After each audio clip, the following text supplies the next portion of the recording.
I think that we live in a society where we're just,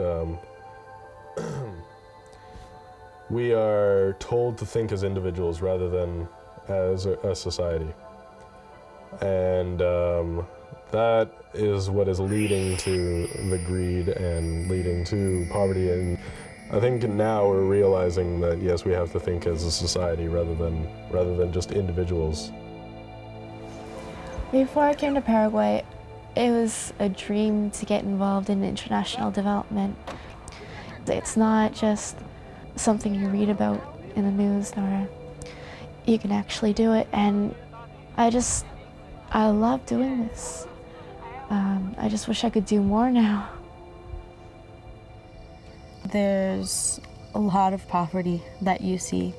On the streets, you see children. I mean, there are some children begging for money, and when you're driving down the street, a kid will sort of jump onto your car and try to start washing your windshield for money, and you could see like the shacks that the people are living here and the poor, and like how poor they are. It's so unbelievable. I heard about the program for Paraguay, and I thought to myself, oh my goodness, I can go into the world and help someone who needs it. Every young person can go and just make something of their life, not by getting famous. Start by getting famous inside of your own heart. And that's the biggest start. I'm Jenica Grimshaw. I'm 17 and I'm in grade 12. My name is Sarah Alif. I'm in grade 12. After doing this co-op, I'm going to be going to university to study, hopefully, psychology. My name is Chrisbeth Cowie. I am 16 years old and I am going into grade 12 as a school president. My name is Chris Hell. I'm in my last year at North Park Secondary School. North Park has a co-op exchange program where some of us get a chance to go to South America and work for 4 months. I and 14 other students decided to take this challenge, and this is the story of what happened to us and to me.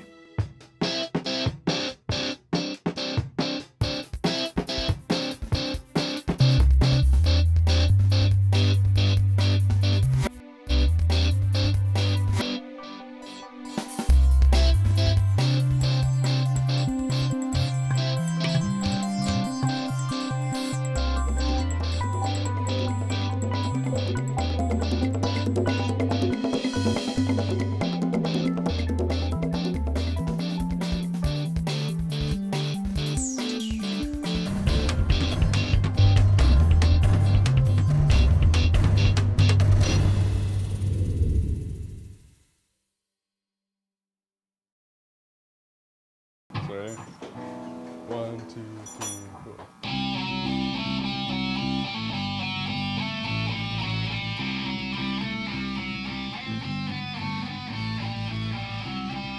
The most important thing that used to be my family and friends and my band and music. We mostly just have fun and hang out and do things together. But then I heard about this program to live in Paraguay. My school, which is North Park Secondary in Brampton, I believe is the only school in Canada that holds some sort of program quite like this. And at first I was quite hesitant, but then I opted to go. My friends thought I was stupid for doing it, I think, for the most part. Especially my friends in my band, like, because they're all like, well, you didn't, you're away for 4 months, when are we going to practice, that kind of thing. Like, that's 4 months of studio time that we don't have now. I know, it's difficult. Like, I'm not trying to pressure you or anything, it's just, you tell me your reasons for going to Paraguay, and they seem kind of weak to your reasons of why you want to do music. And Dad says the virus, or when I first talked to my parents, my mom was like really like, don't go, that kind of thing. And it was really, well, obviously she's really attached to me. I'm an only child and she's my mom. And I know there's a lot of apprehensions about the experience itself, but I went to Paraguay last year, and it was a valuable experience just as the principal of the school to journey to that country and see the conditions in which the students operate, and it gives me a lot deeper appreciation of the experience that they go through, and I can appreciate the work that the parents do in terms of... My name is John Runke. I am the teacher coordinator of North Park International Co-op. The North Park International Co-op program began in 1997, 1998. We felt that something like this would benefit the school and the community, that we really needed real connection with another country. And we chose Paraguay. I would say as the teacher, I'm a facilitator. I structure and support student leadership activities with a view to teaching them independence before they go for 4 months to Paraguay, so that they already are developing the skills they'll need. I heard about this co-op program in Paraguay when I was in grade 11. I got called down to the office to talk to Mr. Runke, and Mr. Runke was telling me that I've been sort of selected if I wanted to participate in the program, to go to Paraguay and help out with third world children. I could either teach English or help at the daycare, and I'll be living with a Paraguayan family and learning things like that. Last year I said to my mom, "Mom, I would really like to go to Paraguay to help in another part of the world." And she was like, "I might have to think about this one." And I'm like, "Mom, this is what I want to do. So just stand behind me and support me all the way." And we had a family discussion, and my family was kind of iffy, but they said yes, and we will support you all the way. My hopes for this project would be to be fluent in Spanish afterwards,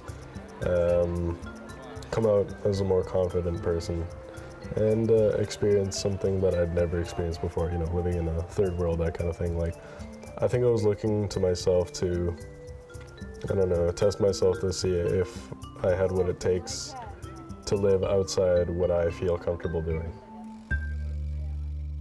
Typically, we have a group of between 14 and 20 students. The funding for each student to go to Paraguay is outside of classroom expenses, and it has to be fundraised. We feel that's important. If we're trying to train leaders for the future of Canada, that we should be training everybody, and not only those who can afford it, or only those who already are in a certain group with leadership attributed to them.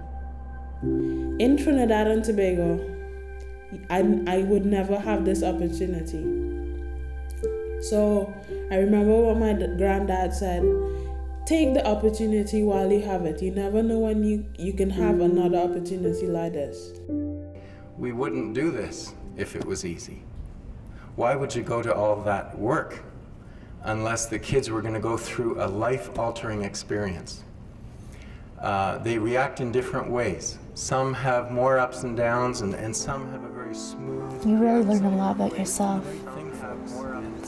I think this program's great, but I'm not the kind of person to do something like this. Go away for 4 months, leave everyone, leave everything I know.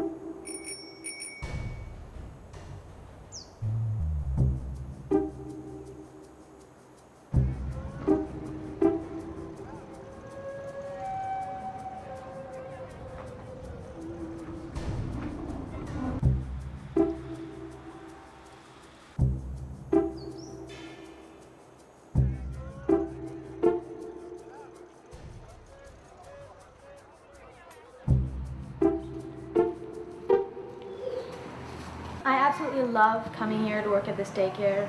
I mean, the kids here, they have very, very little. Some of the kids live at this daycare for the week and don't go home until the weekend. Some of them suffer with violence in their houses. Some of them don't only have one parent. Some of them don't even have any parents. So they go through a lot, and I've come here I love coming here just to help them, just to give them love and do as much as I can for them.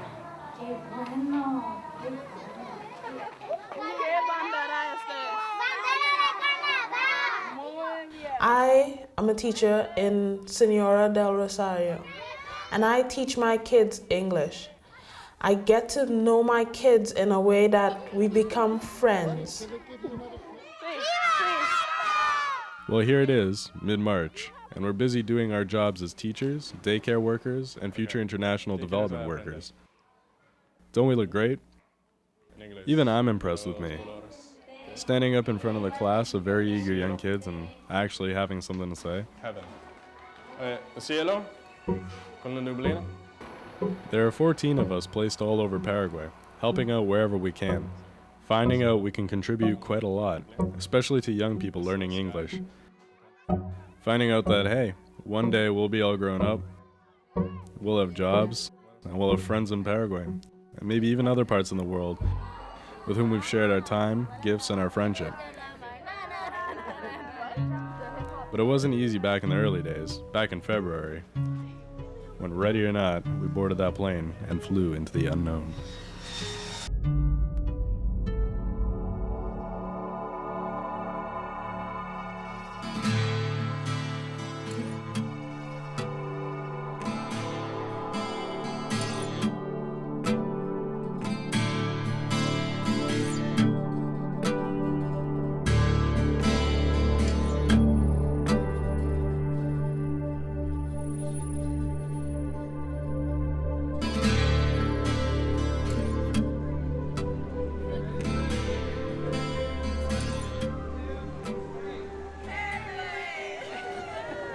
I'm surprised I actually came, but I'm so glad.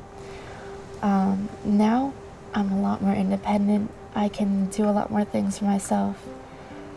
I'm a lot stronger inside.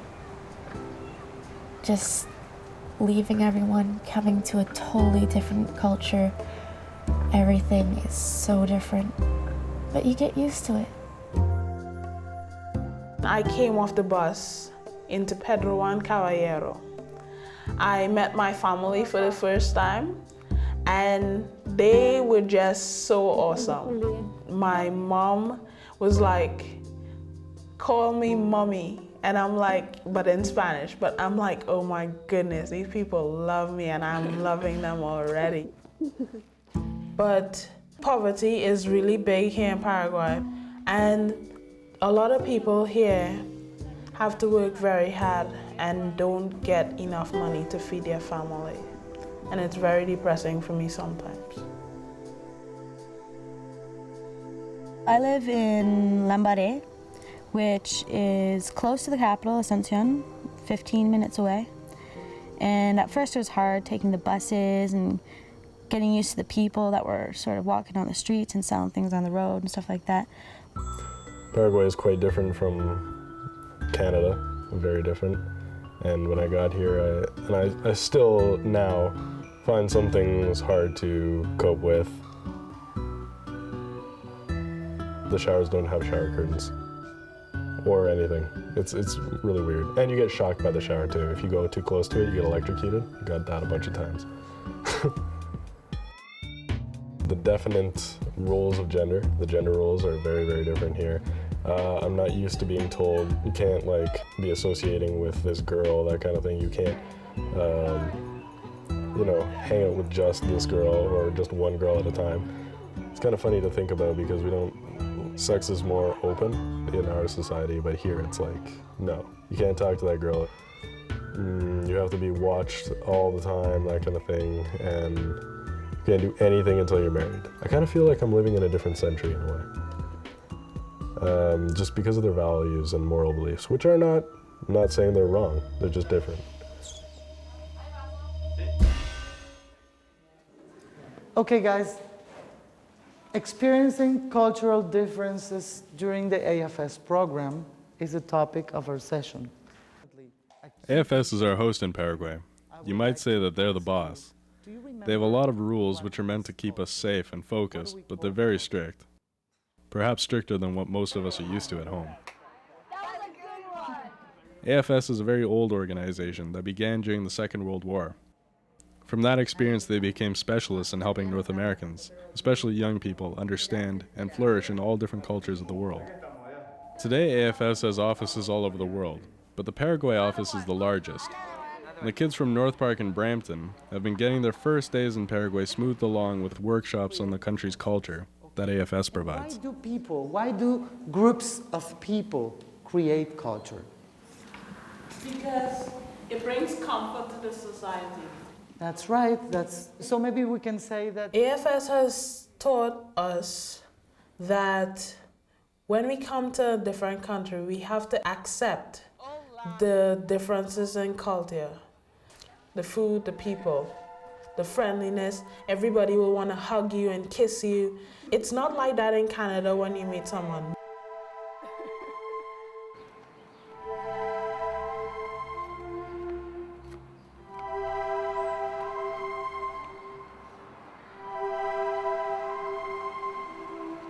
The AFS helped us understand their way of life and how to adapt to it.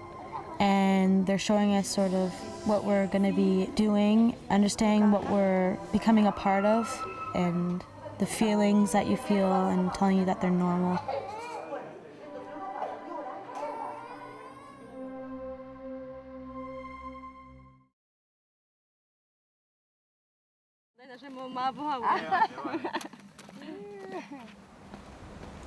The people of Paraguay are very proud of their indigenous culture, of the Guarani culture, but it confuses me. They're proud of their Guarani heritage, the language, the dances, the music, but on the other hand, the indigenous people are the ones oppressed. They're the ones facing the poverty, the droughts in the Chaco, the northern part of Paraguay where there's nothing, it's really dry. You see them on the streets in Asuncion, the Guarani natives, just trying to sell what they can. They're desperate. Some days in my school, kids have been coming to school hungry and in need of food, in need of clothes, in need of shoes, in need of just basic necessities. There's a lot of poverty in Paraguay. We knew that. That's why our school has been sponsoring Paraguayan children through Foster Parents Plan. We've done it since the beginning of this co-op program, and now as many as 20 children and their families have regular gifts of money and goods sent down from us in Canada. But actually being here in Paraguay makes it completely different. ¿Hasta cuántos años ustedes trabajar en San Pedro? There's a chance to really understand the situation, meet the people, and learn from the organization like Foster Parents Plan what can really be done about it. We have many activities in health. We do infant illness health care and early childhood education. We have programs for safe maternity, reproductive health, and adolescent health. ¿Qué vamos a hacer hoy para ayudarte? Bien. Hoy vamos a visitar. Today we're going to visit a community where one of your foster children live. For us, one of the best days of work is when the family meets the foster parents, like you kids. And it is one of the happiest days for the family. We went to pick up some gifts, groceries, t-shirts for the adopted daughter of Mr. Runke. Oh, that's so cool. Do you like it? If you were 11, Chris Beth, and you're really poor, what would you like? Yeah. Okay, he's in. Yeah.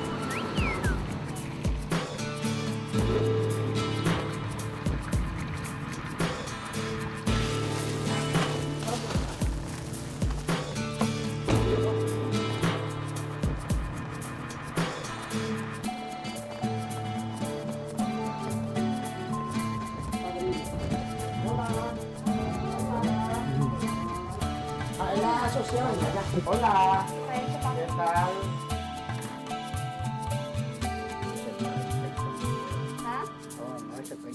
I had to track through the mud, track through the rain, and that's sort of something that the kids have to experience, you know, day to day. They have to carry heavy objects of food all the way from the store to the house. I can't believe the stuff that they do. Like, you can sort of see in their faces what they go through day to day. Yet, when we brought those gifts for them, they were so happy.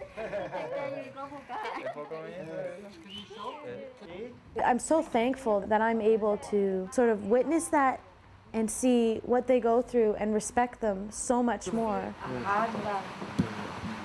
Even though it was just one day that we went, I sort of have a little taste of what it's like to be in their shoes. After that, we went and we visited a school, and we delivered some t-shirts and a soccer ball for the kids and a Canada book as well. It was just amazing. We got to interact with the different people and see sort of what their life was like. What we learned in a few words is that eliminating poverty is a lot more complex than one school in the north supporting a few families in the south. The real work of international development takes years. And maybe that's something some of us want to pursue as a career. But certainly for all of us, the encounter with the families we send money to and getting to know what their life is really about has been unforgettable. I love my kids at my school, and I wish that I can bring them to Canada with me, or I can stay here and I don't have to teach them, just be with them. Like, because I become more of a friend than a teacher. So I really love my kids, and it's hard saying goodbye to them. Well, right now I'm going to be leaving pretty soon, and I'm sort of upset to have to leave here because I feel like I'm leaving in the middle of while I'm helping children out, and I don't want to let people down by leaving, and I think I'm pretty sad. I'm not looking forward to going to the airport and saying goodbye to my family.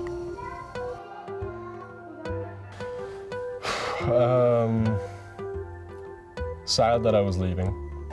First of all, I didn't want to. I wanted to bring everybody back with me to Canada.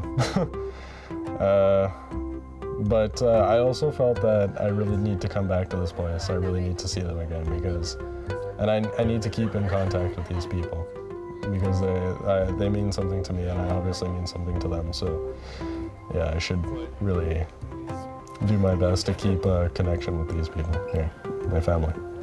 Yeah.